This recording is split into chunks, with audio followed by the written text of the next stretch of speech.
ലാലേട്ടൻ ഇന്ന് ശനിയാഴ്ച വന്നിട്ട് ശരിക്കൊന്ന് വാരുന്നുണ്ട്. അതായത് നന്ദനയുടെ തലക്കാൻ അങ്ങനെ തലക്കെട്ടിനെ നല്ല മേടി കൊടുക്കുന്നുണ്ട്. അതായത് എങ്ങനെയാണെന്ന് വെച്ചാൽ നന്ദനയ്ക്കും ഒരു വിചാരം ഉണ്ടായിരുന്നു, ആദ്യം ജിൻറ്റോനെ പിടിക്കാമെന്ന്. പിന്നെ അത് കഴിഞ്ഞപ്പോൾ സായിനെ പിടിച്ചു, ജിൻറ്റോനെ പിടിച്ചു, സായിനെ പിടിച്ചു, അതേപോലെ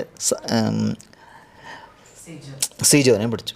പക്ഷേ സംഭവം എന്താ, ഈ സായി, സിജോ, അതുപോലെ അഭിഷേക്, ഇവരെല്ലാം ഒരു കെട്ടായിരുന്നു. ഇവരെല്ലാം വിചാരിച്ചു നമുക്ക് ലാസ്റ്റ് ഇതിങ്ങനെ പോട്ടെ, അങ്ങനത്തോടെയാണ് കളി ഉണ്ടായിരുന്നു. പിന്നെ ജിൻറ്റോ നമുക്ക് അങ്ങനെ ചെയ്യാമെന്ന് ഇവരെല്ലാം ഒത്തു ചേർന്നിട്ട് ഇപ്പോൾ ലാസ്റ്റ് നടന്ന കളിയിൽ പോലും ആ കളി നടന്നുണ്ട്. അപ്പോൾ ലാലേട്ടൻ ചോദിക്കുന്നുണ്ട്, നന്ദന ഇപ്പോൾ കളിച്ചാണ് ജയിച്ചതെന്ന്. അപ്പോൾ ഞാൻ എൻ്റെ ഫസ്റ്റ് എല്ലാവരും ഇട്ടുണ്ട്, അങ്ങനെ എൻ്റെ ഫസ്റ്റ് ഇട്ടാണ് കളിച്ചതെന്ന് പറഞ്ഞു. അപ്പോൾ അങ്ങനെയാണോ സിജോ? അപ്പോൾ അത് അവർക്ക് അക്കൗണ്ട് ഓപ്പൺ ചെയ്യണോ? അപ്പോൾ ഞങ്ങൾ ഓപ്പൺ ചെയ്ത് കൊടുത്താണ്. അത് അർജുന തന്നെ പറഞ്ഞു. അപ്പോൾ സായും അത് ഞങ്ങൾക്ക് ഇങ്ങനെ തോന്നി അതാണ്. അപ്പോൾ ലാലേട്ടൻ ചോദിച്ചു, ഇതിങ്ങനെയാണോ കളിക്കേണ്ടത്, ഇങ്ങനെ കളിച്ച് ജയിക്കേണ്ടതെന്ന് വെച്ചു. അപ്പോൾ നന്ദന പറഞ്ഞു, ഞാൻ ചോദിച്ചു. അപ്പോഴേക്കും ഒരു വളിഞ്ഞ ചിരിയുണ്ട്.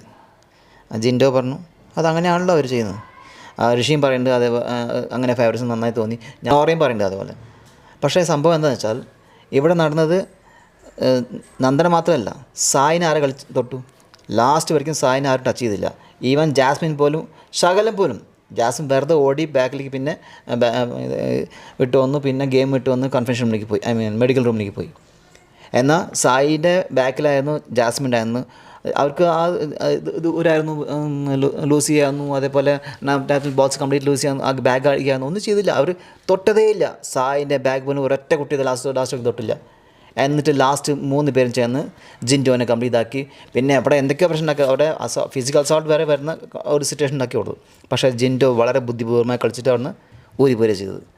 അപ്പോൾ ഇന്ന് അങ്ങനെ ലാലേട്ടൻ അവരെ കള്ളക്കളി കംപ്ലീറ്റ് പുറത്തെടുക്കുന്നുണ്ട്. ഇതാണ് ഗെയിം. ഇന്ന് കാണാൻ ആരാ പുറത്ത് പോകുന്നു.